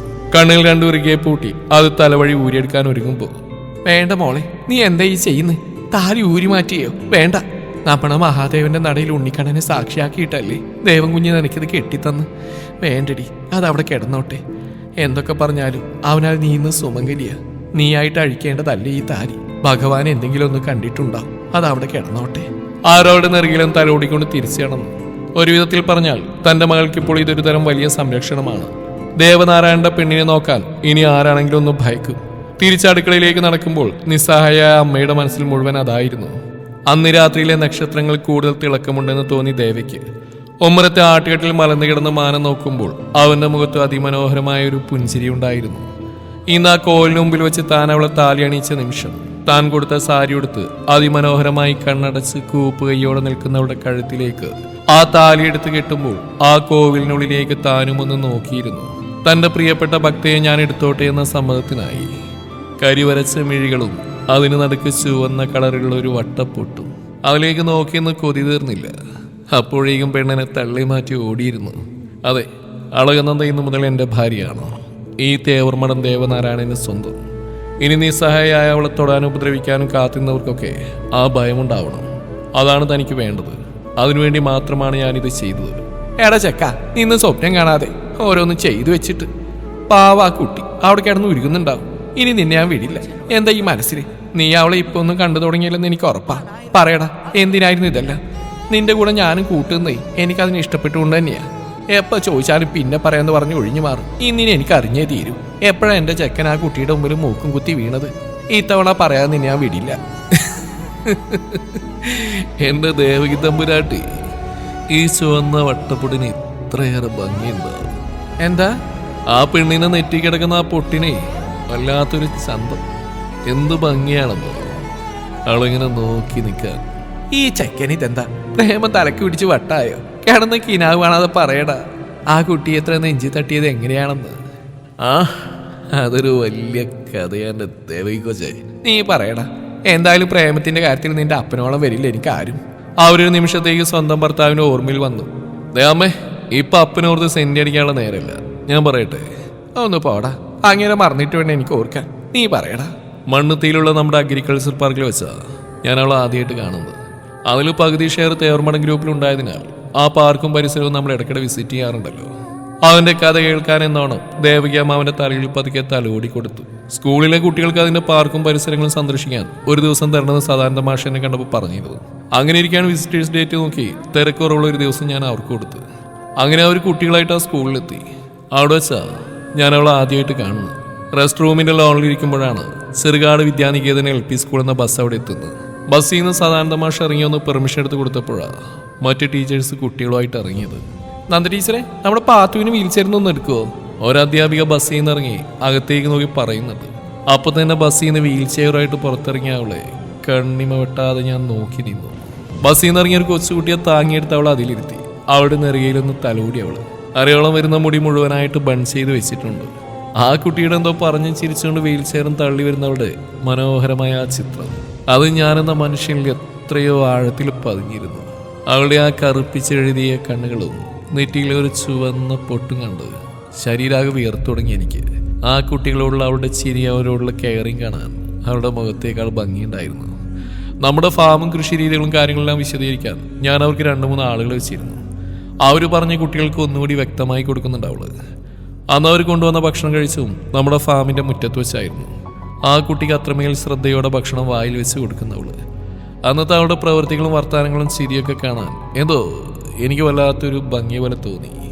അന്നത്തെ അവിടെ ആ ഫാം വിസിറ്റ് കഴിഞ്ഞ് അവിടുന്ന് മടങ്ങുമ്പോൾ അത് ആ കുട്ടികളുടെ പ്രിയപ്പെട്ട നന്ദ ടീച്ചറാണെന്ന് ഞാൻ മനസ്സിലാക്കി. തൻ്റെ കയ്യിൽ നിന്ന് ലക്ഷങ്ങൾ വാങ്ങി മുങ്ങിയ കുമാരൻ്റെ മകളാണെന്ന് അറിയുന്നു സദാനന്ദ മാഷിൽ നിന്നാ. പിന്നെ ഈ മുറ്റത്ത് വന്ന് എൻ്റെ കയ്യിൽ നിന്ന് പേപ്പറുകൾ തട്ടിപ്പറിച്ച് പോകുമ്പോൾ ഞാനും മിണ്ടാതിരുന്ന ഇതുകൊണ്ടായിരുന്നു. ഏതുവരെ പോകുന്ന അറിയണമായിരുന്നു. എൻ്റെ പൈസ തരാൻ വേണ്ടി അവൾ ഓടുമ്പോൾ അവൾക്ക് പിന്നാലെ ഞാനും ഉണ്ടായിരുന്നു. എന്നിട്ടും അവൾക്ക് മുമ്പിൽ ഒരു സഹതാപമായിട്ട് ഞാൻ പോവാഞ്ഞത് വെറും കാശിന് വേണ്ടി എൻ്റെ ഇഷ്ടം പകരം വെക്കാൻ തോന്നിയില്ല. എൻ്റെ പ്രണയം അത്രമേൽ ചെറുതായിപ്പോന്ന് തോന്നിയതുകൊണ്ടാണ്. അന്നത്തെ ആ ഫാം വിസിറ്റിന് ശേഷം മാഷിന് സ്കൂൾ അധികൃതർക്കും എന്നുള്ള അടുപ്പം ഒന്നുകൂടി കൂടി. 2 ദിവസം കഴിഞ്ഞ് സ്കൂളിൽ നടന്ന ഒരു പ്രോഗ്രാമിൽ പങ്കെടുക്കാൻ കഴിഞ്ഞില്ല. അതിൻ്റെ ക്ഷമാപണം പറയാനായി മാഷിനെ കാണാൻ ഞാൻ പോയിരുന്നു. പെട്ടെന്നാണ് ഫോൺ വെല്ലടിച്ച് വരാന്തയിലേക്ക് ഇറങ്ങിയത്. അപ്പോഴാ ലൈബ്രറിയിൽ നിന്ന് തൻ്റെ സഹപ്രവർത്തകനെ മുഖത്തടിച്ചൊരു കല്ലിച്ച ഭാഗത്തോടെ ഇറങ്ങി വരുന്ന അളകനന്ദയെ ഞാൻ കണ്ടത്. അപ്പം മുതലാണ് ഞാനത് ശ്രദ്ധിക്കാൻ തുടങ്ങിയത്. സത്യത്തിലെ പകൽമാന്യന്മാരാണെന്ന് പറയുന്ന പലരും എൻ്റെ കടം വീട്ടാ ഓടുമ്പോൾ അവളെ ചൂഷണം ചെയ്യുന്നുണ്ടെന്ന്. ഒരു സഹതാപത്തിൻ്റെ പുറത്തോ അല്ലെങ്കിൽ അവൾ തരാനുള്ള കാശിൻ്റെ പുറത്തോ അല്ല ഞാൻ എൻ്റെ ഇഷ്ടം പറയേണ്ടതെന്ന് എനിക്ക് തോന്നി. പക്ഷേ ഇനി അവൾ ഓടി തളരാൻ പാടില്ല. തളർന്നു വീണാൽ അവളെ കൊത്തിവലിക്കാൻ ഒരുപാട് പേരുണ്ട്. അതുകൊണ്ട് ഇനി വേണ്ട. ഇതെന്നോ മനസ്സിൽ തീരുമാനിച്ചതാ. ഒരു 6 മാസം അവൾക്കൊരു അവസരം. തൻ്റെ ആത്മാഭിമാനം എൻ്റെ മുമ്പിൽ അടിയറ വെച്ചെന്ന് തോന്നരുത്. പിന്നെ ഞാൻ ആ അവസരം ഇങ്ങനെ ഉപയോഗിച്ചെന്നു. പിന്നെ അത്രയും കാലം ആ വീറുമാശിയും ഉണ്ടക്കണ്ടിട്ടിയ നോട്ടമൊക്കെ കണ്ട് ആസ്വദിക്കാനൊരു കൊതി. ഞാനൊരു ഇഷ്ടം പറഞ്ഞാൽ പിന്നെ അതൊന്നും കാണാനൊക്കെ ഇല്ലല്ലോ. സത്യത്തിൽ അവളൊരു സാധാരണ പെൺകുട്ടിയാണ്. ഈ സമൂഹത്തിൽ ജീവിക്കാൻ താനിങ്ങനെ പഞ്ചപാവമാകരുതെന്ന് അവളെ പഠിപ്പിച്ച അനുഭവങ്ങളാ. അമ്പലത്തിലേക്ക് ഞാൻ കയറാറില്ലെങ്കിലും എന്നും കയ്യിലൊരു ഇലച്ചീന്തുമായിട്ട് കണ്ണുടച്ചു പോകുന്നവളെ ഞാൻ കാണാറുണ്ട്. തോറ്റു പോകുമ്പോൾ സ്വയം വീഴാതിരിക്കാൻ അവൾ ഒരുപാട് ശ്രമിക്കുന്നുണ്ട്. അപ്പൊ പിന്നെ ഇനി അതിനെ തോൽപ്പിക്കാൻ എനിക്കും തോന്നിയില്ല. പകരം എനിക്ക് ആ കഴുത്തിലേക്ക് ഒരു താലി മതിയായിരുന്നു. ഈ ദേവനാരായണൻ കെട്ടുന്ന താലി. ഇനി ഒരാൾ അവളെ വേണ്ടാത്ത രീതിയിൽ നോക്കരുത്. ആ ഒരു ഭയത്തിൽ അവൾ ഇനി ജീവിക്കരുത്. അതിനാണ് ഞാൻ ഇങ്ങനെ ചെയ്ത്. എടാ, പക്ഷേ ആ കുട്ടിക്കൊന്നും അറിയില്ലല്ലോ. അതിന്റെ മനസ്സിൽ മുഴുവൻ നിന്നോട് പേടിയായിരിക്കും. അതിനെന്റെ അമ്മ വിഷമിക്കണ്ട. വെറുത്ത് അവസാനം അവൾ ഈ കുട്ടി ശങ്കരനെ പ്രേമിക്കും. അതെനിക്ക് ഉറപ്പാ. അവന്റെ ചുണ്ടിലൊരു ചിരിമിന്നി. പിറ്റേ ദിവസം കുറച്ചുകൂടി വൈകിയാണ് നന്ദ ഉണർന്ന്. അമ്പലത്തിലേക്കും സ്കൂളിലേക്കും പോകാനൊരു മടി. ഇവിടെ ആരുമില്ലേ? ലക്ഷ്മി, പുറത്തുനിന്ന് ആരോ വിളിച്ചോ. ലക്ഷ്മി അമ്മ വേഗം വാതിൽ തുറന്നു. മുന്നിൽ നിൽക്കുന്ന ആളെ കണ്ട് അവരൊന്ന് പകച്ചു. അയ്യോ ദേവകി തമ്പുരാട്ടി, എന്താ ഇവിടെ? അതെന്താ ലക്ഷ്മി അങ്ങനെ ചോദ്യം? എനിക്ക് ഇങ്ങോട്ട് വന്നൂടെ? പിന്നെ ഇപ്പൊ ഇതെന്റെ മരുമകളുടെ വീട് കൂടിയല്ലേ. അത് വരൂ. അമ്മ അവരകത്തേക്ക് ക്ഷണിച്ചു. അപ്പോഴാണ് അമ്മയ്ക്ക് പുറകിലായി ഇറങ്ങി വരുന്നവളെ ദേവകി അമ്മയും ശ്രദ്ധിച്ച്. തന്റെ മകന്റെ താലി അണിഞ്ഞു നിൽക്കുന്നവൾ. അത്രമേൽ ഭംഗിയുള്ള ഒരു പെണ്ണ്. എന്നാൽ അവരെ കണ്ടപ്പോൾ അവൾക്ക് പ്രത്യേകിച്ചൊന്നും തോന്നിയില്ല. മകന്റെ തോന്നിയാസങ്ങൾക്ക് കൂട്ടു നിൽക്കുന്നവർ. ഓളെ അവർ അവൾക്കടുത്തേക്ക് നീങ്ങി. എന്റെ മോനീ നെറിയടൊക്കെ കാണിച്ചു കൂട്ടുമ്പോൾ ഞാൻ നോക്കി നിൽക്കുന്ന എന്താവുന്നാവും നീ വിചാരിക്കുന്നത്? അത് ഈ കുട്ടി എനിക്ക് ഒരുപാട് ഇഷ്ടപ്പെട്ടുകൊണ്ടാ. എന്റെ ദേവന്റെ പെണ്ണായിട്ട് നീ വരണമെന്ന് ആഗ്രഹം ഉണ്ടായതുകൊണ്ട്. അവൾ ഞെട്ടിക്കൊണ്ട് അവരെ തലയുയർത്തി നോക്കി. അമ്പലത്തിലെ ഭഗവാനെ സ്തുതി പാടി ഉണർത്തുന്നവളല്ലേ. ഇതുപോലൊരൊന്നിനെ എനിക്ക് മോളായിട്ട് തന്നില്ലല്ലോ എന്ന് ഭഗവാനോട് ഇന്നും ഞാൻ പരാതി പറഞ്ഞിരുന്നു. ഇപ്പൊ അതും സാധിച്ചു. പിന്നെ ദേവ, അവനിങ്ങനെ ചെയ്തെന്ന് നിങ്ങൾ വിചാരിക്കും പോലെ ഒരു പകരം വീട്ടിലൊന്നല്ല കേട്ടോ. അവന് നിന്നെ ശരിക്കും ഇഷ്ടമായിട്ട് തന്നെയാ. ആ കഥയൊക്കെ സമയമാകുമ്പോൾ പതിയെ അവൻ തന്നെ നിന്നോട് പറഞ്ഞോളൂ. അതുകൊണ്ട് ഈ കഴുത്തിലെ താലിക്കൊരു വിലയില്ലൊന്ന് കരുതണ്ട. മുന്നോട്ടുള്ള നിന്റെ ജീവിതത്തിൽ ഇത് നിനക്കുള്ള വലിയൊരു തുണ തന്നെയാവും. പിന്നെ കാശെന്നും പറഞ്ഞ് എൻ്റെ കുട്ടി ഇങ്ങനെ ഓടണ്ട കേട്ടോ. പകരം സമയമാകുമ്പോൾ തേവർ മടത്തോട്ട് അങ്ങോട്ട് വന്നാൽ മതി. കുറേ ആയി ഞാനും അവിടെ ഒരാളില്ലാതെ ഇങ്ങനെ. അവർ പറയുന്നത് കേട്ട് വിശ്വസിക്കാൻ കഴിയാത്തവണ്ണം നിന്നുപോയി അളങ്ങുന്നെന്താ. പിന്നെ നിന്നെ ഇന്ന് തന്നെ എനിക്ക് അവിടേക്ക് കൊണ്ടുപോകാം. പക്ഷെ നിന്റെ പൂർണ്ണ സമ്മതമില്ലാതെ അതൊരിക്കലും ഉണ്ടാവില്ല. നിലവിളക്കും പിടിച്ച് വലതുകാല് വെച്ച് നീ ആ വീടിന്റെ പടി കയറുമ്പോൾ നിന്റെ മനസ്സിൽ മുഴുവൻ അവനായിരിക്കണം. അതെന്റെ മോന്റെ വാശിയാ. അവരവിടെ കവിളിലൊന്ന് തലോടി. ഒരു താലി കഴുത്തിൽ വീണെന്ന് വെച്ച് ഒന്നും മാറിയിട്ടില്ല. നീ ഇപ്പോഴും ആ കുട്ടികളുടെ പഴയ ടീച്ചർ തന്നെയാണ്. അതുകൊണ്ട് വീട്ടിൽ ഒതുങ്ങിയിരിക്കാതെ പഴയ പോലെ സ്കൂളിലൊക്കെ പോകണം. ഇനി ഇവിടെ വന്നിട്ടൊക്കെ പറഞ്ഞില്ലെങ്കിൽ മകന്റെ നെറുകേടിനൊക്കെ ഈ അമ്മയും കൂട്ടുനിന്ന് നീയും കരുതും. അതുകൊണ്ട് മാത്രം. എല്ലാം കേട്ട് അന്താളിച്ചെന്ന് അവളോട് അവർ പറഞ്ഞു. ആരൊക്കെ എന്തൊക്കെ പറഞ്ഞാലും ഇനി മുതൽ നീ ദേവർമണം ദേവനാരായണന്റെ പെണ്ണ. അത് മാത്രം മതി. ഇനി നിനക്ക് ആരെയും പേടിക്കാതെ മുന്നോട്ട് പോവാൻ. പോട്ടെ. അവരമ്മയുടെ നേരെ നിന്നു. ലക്ഷ്മി, ഞങ്ങളോട് ക്ഷമിക്കണം. എത്രയായാലും നിന്നോടുകൂടി ഒന്നും സമ്മതം ചോദിച്ചില്ല. പകരം ഇവൾക്ക് ഇനി അവന്റെ കാവലുണ്ടാവും. അവരമ്മയുടെ കൈ പിടിച്ചു. ഒന്നും പറയാനില്ലാത്ത പോലെ അമ്മ സാരി തലപ്പോണ്ട് മുഖം തുടച്ചു. പോട്ടെ, പഴയ പോലെ അമ്പലത്തിൽ വരണം കേട്ടോ. പിന്നെ ഒരു താലി കെട്ടിയെന്ന് വെച്ച് അവന്റെ മുമ്പിൽ അങ്ങനെ പേടിച്ച് നിൽക്കുകയൊന്നും വേണ്ട. ഒന്നുമില്ലേലും നിന്നെ ഇത്രയൊക്കെ ഓടിച്ചില്ലേ അവൻ. അവരൊരു ചെറിയ ചിരിയോടെ കയ്യിലുള്ള ഇലയിൽ നിന്ന് കുറച്ചെടുത്ത് അവളുടെ നെറ്റിയിലിട്ട് കൊടുത്തു. ഒരു ഗ്ലാസ് ചായ പോലും കുടിച്ചില്ല. അമ്മ അവരോട് പറഞ്ഞു. ഏയ് സാരല്ല, ഇനിയും വരാന് അപ്പോഴാവാം. അവർ യാത്ര പറഞ്ഞിറങ്ങി. അവർ പറഞ്ഞിട്ട് പോയ വാക്കിൽ നിന്ന് പുറത്തു വരാനായില്ല അളകുന്നന്തയ്ക്ക്. തന്നെ നെഞ്ചിലായി കിടക്കുന്ന ആ താലിയിൽ അവൾ അറിയാതെ തന്നെ ഒന്ന് തൊട്ടു. അമ്മയുടെ മുഖത്ത് നിറഞ്ഞ ചിരിയും പ്രതീക്ഷയുമാണ്. പക്ഷെ അവൾക്ക് പ്രത്യേകിച്ചൊന്നും തോന്നിയില്ല. തികച്ചും ഒരു നിർവികാരത മാത്രം. അപ്പൊ തേവർമഠം ദേവനാരായണന് ഇതൊരു കൈമാറ്റ കരാറ് മാത്രല്ലല്ലേ? തന്നെ സ്നേഹിച്ചിരുന്നെന്നോ? ഇല്ല. എപ്പോ? എങ്ങനെ? ഒരുപക്ഷെ ആ അമ്മയെ അയാൾ പറഞ്ഞു പറ്റിച്ചതാവും. അവർ പറഞ്ഞു പോയതൊക്കെയും വിശ്വസിക്കാൻ പ്രയാസമായി പോയി അവൾക്ക്. ഇനി ആലോചിച്ചെന്നാൽ സ്കൂളിലെത്താൻ വൈകുമെന്നായപ്പോൾ അവൾ വേഗം റെഡിയായി ഇറങ്ങി. അമ്മയോട് യാത്രയും പറഞ്ഞ് കവലയും കടന്ന് മുന്നോട്ട് നടന്നു. ആളുകൾ ഒരുപാട് പേര് തന്നെ ശ്രദ്ധിക്കുന്നുണ്ട്. തൊഴിലുറപ്പ് സ്ത്രീകൾ പാടത്തിനരികിൽ നിന്ന് തന്നെ നോക്കി എന്തൊക്കെയോ മുറുമുറുക്കുന്നുണ്ട്. ആളെ കൊച്ചേ, കുട്ടി ഇപ്പൊ ഞങ്ങളെ കൊച്ചമ്പുരാട്ടിയായല്ലേ. ഞങ്ങളുടെ ദേവക്കൊച്ചിന് ഇങ്ങനെ ഇഷ്ടമുണ്ടെന്ന് ആരറിഞ്ഞു? എന്തായാലും കുഞ്ഞു ഭാഗ്യം ചെയ്തോളാ. തേവർമഠം കൊച്ചമ്പുരാന്റെ വേളിയാവാനുള്ള സൗഭാഗ്യം കിട്ടിയല്ലോ. അപ്പുറത്ത് തെങ്ങേറ്റക്കാരൻ നാണിച്ചേട്ടനാണ്. എന്ത് ഭാഗ്യം! ആ കാലമാണ്ട് കാശ് കൊടുത്തിരുവോളം തന്നെ കയറിട്ട് കിട്ടിയതല്ലേ. അവൾ മനസ്സിൽ പറഞ്ഞുകൊണ്ട് തോടിന് മേലോട്ടുള്ള പാലത്തിലേക്ക് കടന്നു. പതിവ് പോലെ സ്കൂൾ മുറ്റവും പരിസരങ്ങളും ശാന്തമായിട്ട് തന്നെയാണ് അവർക്ക് തോന്നിയത്. സദാനന്ദ മാഷിനെ കണ്ടപ്പോൾ പതിവ് പോലെ ഒരു ഹൃദ്യമായ പുഞ്ചിരിയാണ് കിട്ടിയത്. വേഗം സൈൻ ചെയ്ത് സ്റ്റാഫ് റൂമിലേക്ക് കയറി. അവിടെ എന്നുമുള്ള പോലെ വർത്തമാനങ്ങളും കളിച്ചിരികളൊക്കെ തന്നെ. തന്നെ കണ്ടപ്പോൾ തിരിഞ്ഞു നോക്കിയ മുഖങ്ങൾക്കെല്ലാം പല ഭാവങ്ങൾ. ചിലർക്ക് സന്തോഷം, ചിലരിൽ അസൂയാവഹമായ കൗതുകം. ചില മുഖങ്ങൾ മാത്രം ഇരുണ്ടിരിക്കുന്നു. അത് രഹസ്യമായി തന്നെ ആഗ്രഹിച്ചവർ മാത്രമാണ്. അത് കണ്ടപ്പോൾ മാത്രം എന്തിനെന്നറിയാതെ അളകനന്ദയ്ക്ക് ഒരു സംതൃപ്തി തോന്നി. നന്ദ ടീച്ചറെ, അങ്ങനെ ഒരു താലികെട്ടിൽ ചുരുക്കാനൊന്നും പറ്റില്ല കേട്ടോ. നല്ല ഗ്രാൻഡ് ആയിട്ട് തന്നെ ഫംഗ്ഷൻ വേണം. ലത ടീച്ചറാണ്. തൊട്ടടുത്ത ഹരിമാഷിന്റെ മുഖം ഇരുണ്ടുകൂടിയിട്ടുണ്ട്. അതുകൂടി കണ്ടപ്പോൾ അളകനന്ദയ്ക്ക് ഒരു രസം തോന്നി. അതിനെന്താ ടീച്ചറെ, തീർച്ചയായിട്ടും ഉണ്ടാവും.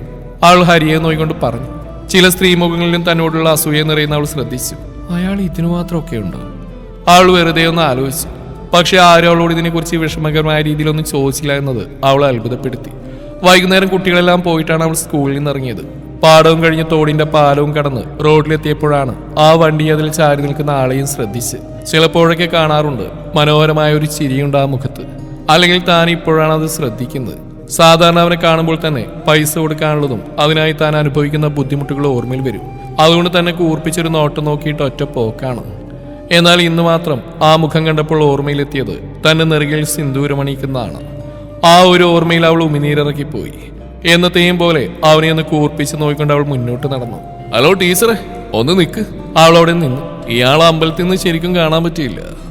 എന്റെ താലിയും സിന്ദൂരം അണിഞ്ഞു നിൽക്കുന്ന നിന്നെ കാണാൻ എനിക്കൊരു കൊതി. ഇയാൾക്കിപ്പോ എന്താ വേണ്ട? നിങ്ങളുടെ കാശ് ഞാൻ എങ്ങനെയും തരാം. അതിന്റെ പേരിൽ എന്തിനാ എന്നെ ഇങ്ങനെ? ശരിക്കും അവൾക്ക് സങ്കടം വരുന്നുണ്ടായിരുന്നു. അയ്യോ ടീച്ചർ, എനിക്കിപ്പോ കാശിന് ആവശ്യമില്ല. ഇനി സാവധാനം തന്നാ മതി. അല്ലി വേണ്ട, ആവശ്യം ഉണ്ടാകുമ്പോ ഞാൻ ചോദിച്ചോളാം. അവനിൽ വീണ്ടും കുസൃതിയാണ്. ആ പിന്നെ ഈ താലി അണിക്കുമ്പോൾ ഒരു കണ്ടീഷൻ കൂടി ഞാൻ പറഞ്ഞിരുന്നു. ഇതിങ്ങനെ ഉള്ളിലിട്ട് ഇയാൾക്ക് മാത്രം കൊണ്ടുനടക്കാനല്ല, അതെനിക്ക് കൂടി കാണാനുള്ളതാ. അതുകൊണ്ട് ഇനി എപ്പോഴും അത് പുറത്ത് കാണുന്ന രൂപത്തിലായിരിക്കണം. ഈ ദേവനാരായണൻ കെട്ടിയ താലി നിന്റെ നെഞ്ചിലിങ്ങനെ പറ്റിച്ചേർന്ന് കിടക്കുന്നത് ലോകം മുഴുവൻ കാണണം. അതുകൊണ്ട് ഇനിയൊരു പറച്ചിലുണ്ടാവില്ല. എന്നെ കൊണ്ട് വെറുതെ ഇത് വലിച്ച് പുറത്തെടുപ്പിക്കരുത്. അവളുടെ കാതോരമായിട്ടാണ് അവസാനം പറഞ്ഞത്. പെട്ടെന്ന് എന്തോ ഒരു അപ്രാളത്തിൽ തന്നെ നെഞ്ചിലെ താലി വലിച്ച് സാരിക്ക് പുറത്തേക്ക് ഇട്ടു. വീണ്ടും അവനെ കൂർപ്പിച്ച് നോക്കിക്കൊണ്ട് മുന്നോട്ട് നടന്നു. കുറച്ചാണ് തിരിഞ്ഞു നോക്കിയപ്പോൾ കണ്ടു അതേ വണ്ടിയിൽ ചാരി നിന്ന് തന്നെ നോക്കി നിൽക്കുന്നവനെ. പിന്നെ ഈ 2-3 ദിവസങ്ങൾ കഴിഞ്ഞു. ഇതിനെക്കുറിച്ച് ആരും വിഷമകരമാവുന്ന രീതിയിലൊന്നും ചോദിച്ചില്ല. അതവന്റെ താക്കീതായിരിക്കുമെന്ന് അവൾക്കും തോന്നി. പിന്നെ അവൻ ഇടയ്ക്കിടയ്ക്ക് കാണാറുണ്ട് ആ വഴിയരികിൽ തന്നെ കാത്തു നിൽക്കുന്നു. ആദ്യമൊക്കെ തന്നെ കാത്ത് അവനുണ്ടെന്ന ദിവസങ്ങളിലൊക്കെ ഉള്ളിലൊരു ചിരിയുമായി അവനെ നോക്കുപോലും ചെയ്യാതെ കടന്നു പോകും. എന്നാൽ ഉള്ളിൻ്റെ ഉള്ളിൽ ആ നോട്ടവും നിൽപ്പും കാണുമ്പോൾ ഒരു തണുപ്പ് അരിച്ചിറങ്ങുന്നുണ്ടായിരുന്നു അവൾക്ക്. അവനെ കാണാതിരിക്കുന്ന ദിവസങ്ങളായിരുന്നു അവൾ തിരിച്ചറിഞ്ഞത്. എന്തുദ്ദേശത്തിലാണ് അവൻ തന്നെ ഭാര്യയാക്കിയെന്ന സത്യം ചില നേരത്തൊക്കെ അവളും മറന്നുപോലെയായിരിക്കുന്നു. ആ ഇടനെഞ്ചിലെ താലി അവൾക്ക് നൽകുന്ന സംരക്ഷണവും സുരക്ഷിതത്വവും എത്രയാണെന്ന് ചിലപ്പോഴേക്ക് അവൾക്കും മനസ്സിലായി. വീണ്ടും കുറച്ച് ദിവസങ്ങൾക്ക് ശേഷം വളരെ വൈകിയാണ് അവൾ സ്കൂളിൽ നിന്നെത്തിയത്. ശാസ്ത്രമേള പരിശീലന ക്ലാസ്സുകൾ ഉള്ളതിനാൽ അധികവും ഇപ്പോൾ വൈകാറുണ്ടായിരുന്നു. അതുകൊണ്ട് തന്നെ ഭാനുമതി ടീച്ചറുടെ സംഗീത ക്ലാസ് കുറച്ച് ദിവസത്തേക്ക് നിർത്തിവെച്ചിരിക്കുകയാണ്. അമ്മയെന്ന് വിളിച്ച് അവൾ അകത്തേക്ക് കയറാൻ ഒരുങ്ങുമ്പോഴാണ് ഉമ്മറത്തെ കസേരയിലിരിക്കുന്ന ആളെ കാണുന്നത്. അവളുടെ ഉള്ളിലൂടെ ഒരു കൊള്ളിയാൻ മിന്നി. കുടിയും വലിയും കഞ്ചാവും ഒക്കെയായി ഞങ്ങളുടെ സ്വസ്ഥത നശിപ്പിച്ചവൻ, ഇത്രയും കടബാധ്യതയുടെ കനം തങ്ങളുടെ മേലേക്ക് എടുത്തു വെച്ചവൻ കുറെ കാലത്തിനുള്ളിൽ തിരിച്ചു വന്നിരിക്കുന്നു. അയാൾ ഒരു ചിരിയോടെ അവൾ അടിമുടിയും നോക്കി. കുറെ ദിവസത്തിന് ശേഷം അയാളുടെ നോട്ട അവളിൽ ഒരു വിറയിലുണ്ടാക്കി. അമ്മേ, അവൾ പേടിയോടെ അകത്തേക്ക് കയറി. അടുക്കളയിൽ കയറിയ പാടെ കണ്ടു കണ്ണീർ തുടച്ച് തന്റെ പണിയിലേക്ക് തിരിയുന്ന അമ്മേ. അമ്മ ഇയാൾ ഉപദ്രവിച്ചോ? മോളിതെന്താ പറയുന്നത്? അവളെ ഞാൻ എന്ത് ചെയ്യാനാ? അത് സന്തോഷം കണ്ണീരാ. കുറെ ദിവസമായിട്ട് എന്നെ കാണുന്നല്ലേ, അതിന്റെയാ അല്ലേ ലക്ഷ്മി? അതും പറഞ്ഞ അയാൾ അടുക്കളയിൽ കയറി വന്നു. പെട്ടെന്നാണ് അവളുടെ കഴുത്തിലെ താലി ശ്രദ്ധിച്ച്. ആദ്യം ആ മുഖമൊന്ന് കോർത്തു വന്നെങ്കിലും പെട്ടെന്ന് ആ ഭാവം മാറ്റി പതിയെ ചിരിച്ചുകൊണ്ട് അവൾക്കടുത്തേക്ക് വന്നു. അയാളുടെ നോട്ടം തന്നെ താലിയിലേക്കാണെന്ന് കണ്ടതും അവൾ അറിയാതെ അതിൽ മുറുകെ പിടിച്ചു. അവൻ ആ പന്ന മോൻ മോളോട് ഇത് ചെയ്തു അല്ലേ? ഞാൻ അറിഞ്ഞിരുന്നു. എല്ലാം എന്റെ തെറ്റാ. ഇനി എന്റെ മോൾക്ക് വിഷമിക്കേണ്ടി വരില്ല. അവന് കൊടുക്കാനുള്ളതെല്ലാം നമ്മൾ കൊടുക്കും. നമ്മുടെ ബുദ്ധിമുട്ടുകളെല്ലാം മാറാൻ പോവാ. ഞാൻ എല്ലാത്തിനും വഴി കണ്ടിട്ടുണ്ട്. മോള് അമ്മ എന്റെ കൂടെ നിന്നാ മതി. അവർ രണ്ടുപേരെയും നോക്കിക്കൊണ്ട് അയാൾ പുറത്തേക്ക് പോയി. അയാളുടെ സംസാരത്തിൽ നിന്ന് അവർക്ക് എന്തൊക്കെയോ പന്തികേട് തോന്നി.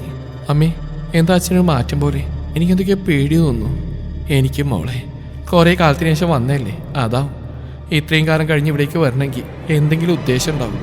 അല്ലാതെ അയാളിങ്ങനെ നമുക്ക് മുന്നിൽ വന്ന് നിൽക്കില്ല, എനിക്ക് ഉറപ്പാ. അമ്മയെ അവളുടെ കൈ പിടിച്ച്, എൻ്റെ കുട്ടി പേടിക്കണ്ട, ഒന്നും സംഭവിക്കില്ല. ആ അമ്മ ഉള്ളിൽ പേടിയുണ്ടെങ്കിൽ ഒരു ധൈര്യത്തോടെ അവളെ സമാധാനിപ്പിച്ചു. അപ്പോഴും അവൾ എന്തിനെന്നറിയാതെ നെഞ്ചിലെ ലോക്കറ്റിൽ മുറുകെ പിടിക്കുന്നുണ്ടായിരുന്നു. വണ്ടിയിൽ ചാരിന്ന് പലപ്പോഴായി തന്നെ നോക്കുന്ന ദേവനാരായണന്റെ മുഖമാണ് അവൾക്ക് ഓർമ്മ വന്നത്. കുറച്ചു നേരം കൂടി കഴിഞ്ഞപ്പോൾ ഫോണിൽ ആരോടോ സംസാരിച്ചുകൊണ്ട് അയാൾ മുറ്റത്തേക്ക് ഇറങ്ങിപ്പോകുന്ന അവർ കണ്ടു. ലക്ഷ്മി, ഞാനിപ്പോ വരാം, ഒരിടം വരെ പോവാ. ജോലി സ്ഥലത്ത് 1-2 പേര് വരുന്നുണ്ട്. അതും പറഞ്ഞ അയാൾ അവരെ നോക്കി പുച്ഛിച്ചുകൊണ്ട് ഒരാളരികിൽ വണ്ടിയിലിരിക്കുന്നവന്റെ കൂടെ കയറിപ്പോയി. നാട്ടിലുള്ള പഴയ കൂട്ടുകാരൊക്കെ ആയിട്ട് അയാൾക്ക് ഇപ്പോഴും ബന്ധമുണ്ടെന്ന് ആ ഡ്രൈവറെ കണ്ടപ്പോൾ ലക്ഷ്മി അമ്മയ്ക്ക് ഉറപ്പായി. സ്കൂൾ കഴിഞ്ഞു വന്ന് കുളിക്കാൻ കയറിയതാണ് അളകനന്ദ. അവർ മേലെ അവളുടെ റൂമിന്റെ വാതിൽ തട്ടി. മോളെ. അവൾ ബാത്റൂമിലായിരുന്നു. അച്ഛനുണ്ടായിരുന്നപ്പോൾ അന്ന് അവൾ അങ്ങനെയായിരുന്നു. സ്വന്തം റൂമിൽ കയറി കുറ്റിയിട്ടിട്ട് ബാത്റൂമിൽ കയറും. അവരോർത്തു. കുറെ കാലത്തിന് ശേഷം ഇന്നിതാ വീണ്ടും അങ്ങനെ. അവൾ കുളിക്കുകയാണെന്ന് കണ്ടതും അവർ വേഗം ഉമ്മർത്തെ വാതിലടച്ച് പിന്നെ പിന്നാമ്പുറത്തിലൂടെ ഓടി. അവിടെ തോട്ടിൻകരയിലാണ് തെങ്ങേറ്റക്കാരൻ നാണുച്ചേട്ടന്റെ വീട്. അവൾ റൂമിൽ നിന്ന് ഇറങ്ങി വരുമ്പോഴേക്കും അവിടെ പോയി വരണമെന്നുണ്ടായിരുന്നു അമ്മയ്ക്ക്. കുളി കഴിഞ്ഞ് റൂമിന്റെ ഡോർ തുറക്കുന്ന ശബ്ദം കേട്ട് ലക്ഷ്മി അമ്മ അടുക്കളയിൽ നിന്നൊന്ന് കിതപ്പടക്കി. അവൾ അടുക്കളയിലേക്ക് നടക്കുമ്പോൾ ഉമ്മറത്തേക്ക് വെറുതെ തിരിഞ്ഞു നോക്കി. അമ്മേ, അയാളെവിടെ? അവൾ മുറ്റത്തേക്ക് നോക്കിക്കൊണ്ടാണ് ചോദിക്കുന്നത്. അല്ലെങ്കിലും കുറെ കാലമായി അവൾ അച്ഛൻ എന്നതിന് പകരം അയാളെന്നാണ് പറയുന്നത്. ഒരച്ഛന്റെ സ്നേഹവും വാത്സല്യവും കിട്ടാതായത് മുതൽ അവൾക്ക് അയാൾ മാത്രമാവുകയായിരുന്നു. അമ്മയുടേക്ക് ഓടിപ്പോയത് നന്നായിട്ട് കിടക്കുന്നുണ്ടല്ലോ. അതാ ഐശുമാന്റെ പശു കെട്ടുപെട്ടി ചോടി, അതിനെ പിടിക്കാമെന്ന് ചോദിച്ചു. അവരെ ഒന്ന് സഹായിച്ചു. അതാ. അവർ തിരിഞ്ഞു നെഞ്ചിൽ കൈവച്ച ശേഷം അവൾക്ക് ചൂടുള്ള ചായ കപ്പിൽ പകർന്നു കൊടുത്തു. അപ്പോഴേക്ക് എവിടെ നിന്നോ ബാങ്ക് വിളി കേൾക്കുന്നുണ്ടായിരുന്നു. മോളെ, ബാങ്ക് വിളിച്ചു, ഇന്ന് വിളക്ക് വെച്ചില്ലല്ലോ. അമ്മ പറഞ്ഞപ്പോഴാണ് അക്കാര്യം ഓർത്തു. ഇന്നിവിടെ വന്ന മുതൽ, അയാളെ കണ്ടപ്പോൾ മുതൽ ഞങ്ങൾക്ക് രണ്ടുപേർക്കും പല പല ചിന്തകളാണ്. തങ്ങളുടെ ദിനചര്യകളൊക്കെ മുടങ്ങിപ്പോയതുപോലെ. താനകത്ത് കുളിക്കാൻ കയറിയതാണെങ്കിലും പേടിത്തുള്ളിയ മനസ്സോടെ കുറെ നേരം റൂമിൽ തന്നെ നിന്നിരുന്നു. എന്തിനെന്നറിയാത്ത അകാരണമായ ഒരു ഭയം, അച്ഛനെന്തോ ഉദ്ദേശമുള്ള പോലെ. വളരെ കുറച്ച് സമയം കൊണ്ട് ഞങ്ങളുടെ മനസ്സമാധാനമൊക്കെ എവിടെയാണ് പോയി ഒളിച്ചത്. പിന്നെ താനും കൂടി ഇങ്ങനെ പേടിച്ചാൽ അമ്മയും തളരും. അതുകൊണ്ടാണ് ഉള്ളിൽ നിന്നുണരുന്ന ഭയത്തിനെ റൂമിൽ നിന്ന് ഇറങ്ങുമ്പോഴേ പിടിച്ചൊതുക്കി തന്റെ ഉള്ളിൽ തന്നെ വെച്ചത്. അവൾ വേഗം പൂജാമുറിയിൽ നിന്ന് വിളക്കെടുത്ത് മുറ്റത്ത് തുളസിത്തറയിൽ ദീപം കൊളുത്തി. തിരിച്ചു മുറിയിൽ തന്നെ കൊണ്ടുവെക്കുമ്പോൾ കൈകൂപ്പി കുറച്ചു നേരം നിന്നു. രാത്രിയാകും തോറും മഴ കൂടി വരുന്നുണ്ടായിരുന്നു. ഇടയ്ക്കിടെ ശക്തമായ കാറ്റ് വീശി പോകുന്നുണ്ടെങ്കിലും മഴ അതേപോലെ തിമിർത്ത് പെയ്യുകയാണ്. അയാളിനി വരുമോ അമ്മേ? അവൾക്ക് എന്തോ ഉള്ളിലൊരു പേടി തോന്നി. അന്നൊക്കെ ഇതുപോലെയുള്ള രാത്രികളിൽ അമ്മയുടെ കണ്ണിലുണ്ടാവുന്ന ഭയം. തന്നെ വേഗം മുറിയിൽ അടച്ചു കിടന്നോളാൻ പറയുമായിരുന്നു. ബോധം നശിക്കുവോളം കുടിച്ചു കൂത്താടി അയാളും കൂട്ടാനും പുറത്തുണ്ടാവും. ഇടയ്ക്ക് വെള്ളം അച്ചാറ് എടുത്തുകൊണ്ട് വരാൻ തന്നെയാണ് വിളിക്കുക. അതിന് സമ്മതിക്കാതെ അമ്മ അവൾ ഉറങ്ങിയെന്ന് പറയുമ്പോൾ ആ ദേഷ്യമെല്ലാം അമ്മയുടെ മുഖത്തും മുതുകത്തുമായി തീർക്കും. അന്നത്തെ കാര്യങ്ങൾ ഓർക്കവേ ഉള്ളിൽ ഭീതി വീണ്ടും നുരഞ്ഞു പൊന്തി. ഇനിയുള്ള തന്റെ രാത്രികൾ പഴയതുപോലെ ഉറക്കമില്ലാതാവുമോ എന്ന് അവൾ വല്ലാതെ പേടിച്ചു. അറിയില്ല മോളെ, നമുക്ക് കിടക്കാം. അവളെ സമാധാനിപ്പിക്കുമ്പോഴും ഇന്നിനി അയാൾ വരില്ലേ എന്ന് അമ്മ മനവും പ്രാർത്ഥിച്ചു. ശക്തമായ മഴയൊന്ന് നേർത്തു വന്നെങ്കിലും വീണ്ടും വലിയൊരു കുതിച്ചു വരവിന് ഒരുങ്ങുകയാണ്. അടുക്കളയിലെ ലൈറ്റ് അണച്ച് ഉള്ളിലേക്ക് വരുമ്പോഴാണ് നിർത്താതെയുള്ള കോളിംഗ് ബെല്ലടിക്കുന്നത്. ഇറയത്തെ ഷീറ്റിൽ നിന്ന് വെള്ളം വീഴുന്നതിന്റെ ശക്തമായ ശബ്ദവും ഒരിടത്ത് കേൾക്കാനുണ്ട്. വീണ്ടും വീണ്ടും ബെല്ലടിച്ചപ്പോൾ അവൾ വിറയലോടെ അമ്മയെ പിടിച്ചു. മോളെ, നീ അകത്ത് പോയി വാതിൽ കുറ്റിയിട്ട് കിടന്നേക്ക്. വേണ്ട അമ്മേ, ഞാനിവിടെ നിന്നോളാം. അമ്മ ഒറ്റയ്ക്ക് വിട്ട് ഞാനിങ്ങും പോകുന്നില്ല. വേണ്ട മോളെ, നീ അകത്തേക്ക് പോ, ഇത് ഞാൻ നോക്കിക്കോളാം. വീണ്ടും വീണ്ടുമുള്ള മുട്ടൽ കേട്ട് അവരവളെ വലിച്ച് റൂമിലേക്കാക്കി. ഒന്നുമില്ല, അമ്മ നോക്കിക്കോളാം, നീ ഉള്ളിൽ നിന്ന് കുറ്റിയിട്ടേക്ക്. അവരതും പറഞ്ഞ് ആ വാതിൽ വലിച്ചടച്ചു. പിന്നെ വിറച്ചുകൊണ്ടാണ് ലക്ഷ്മി അമ്മ വാതിൽ തുറന്ന്. പുറത്ത് ചുവന്ന കണ്ണുകളോടെ കുമാരൻ. അയാൾക്ക് പിന്നിലായി വേറെ ആരോ കസേരയിലിരിക്കുന്നുണ്ട്. എന്താടി വാതിലോൾക്ക് എത്ര താമസം? എവിടെ അവള്? അളകനെന്താ? നമ്മുടെ പുന്നാര മോള് അല്ല, ഏതോ ഒരു നിമിഷത്തിൽ എന്റെ അശ്രദ്ധ കൊണ്ട് പൊട്ടി മുളച്ചൊരു വിത്ത്. അയാൾ പുച്ഛത്തോടെ അവരെ നോക്കി. ലക്ഷ്മി ഒരു വെറുപ്പോടെ മുഖം തിരിച്ചു. അവളെ കുറിച്ച് പറയുമ്പോഴൊക്കെ അയാളിൽ നിന്ന് ഇങ്ങനെയാണ് കേൾക്കാറുള്ളത്. അവരോർത്തു. ഇത് രാഘവണ്ണൻ, ഗുണ്ടൽപേട്ടിൽ എന്റെ പുതിയ മുതലാളിയാ. മലയാളി തന്നെയാ. എന്റെ സകല കടങ്ങളും മൂപ്പര് വീട്ടിൽ തരാമെന്ന് പറഞ്ഞു. നമ്മുടെ എല്ലാ കഷ്ടപ്പാടുകളും മാറാൻ പോവാ. അവളെവിടെ? ഇനി അവൾക്ക് ഇങ്ങനെ കിടന്ന് ഓടേണ്ടി വരില്ല. ആ മറ്റവന്റെ താലിയും കഴുത്തിലിട്ട് നടക്കേണ്ടിയും വരില്ല. പക്ഷേ അതിന് അവൾ കൂടി കനിയണം. ഇയാൾക്ക് അവളെ ഒന്ന് കാണണം ഈ രാത്രി. അയാളൊരു വഷളം ചിരിയോടെ ലക്ഷ്മിയെ നോക്കി. താൻ പേടിച്ച് തന്നെ നടക്കാനിരിക്കുന്ന ഞെട്ടലോടെ ലക്ഷ്മി അമ്മ ഉമ്മറത്തിരിക്കുന്ന ആളെയും നോക്കി. കറുത്തു തടിച്ച് എന്തോ വായിലിട്ട് ചവച്ചുകൊണ്ടിരിക്കുന്ന ഒരാൾ. കയ്യിലും കഴുത്തിലുമൊക്കെ സ്വർണത്തിന്റെ ആഭരണങ്ങൾ. രണ്ട് സൈഡിലുമായി പിരിച്ചു വെച്ചിരിക്കുന്ന വലിയ മീശ. ഒരു 10-60 വയസ്സ് പ്രായം തോന്നും. പുറത്തെ തിണ്ണയിൽ അയാളുടെ ശിങ്കിടികളെ പോലെ തോന്നിപ്പിക്കുന്ന 2 പേർ. അയാൾ അനുസരിക്കാനെന്നവണ്ണം കൈകെട്ടി നിൽക്കുന്നുണ്ട്.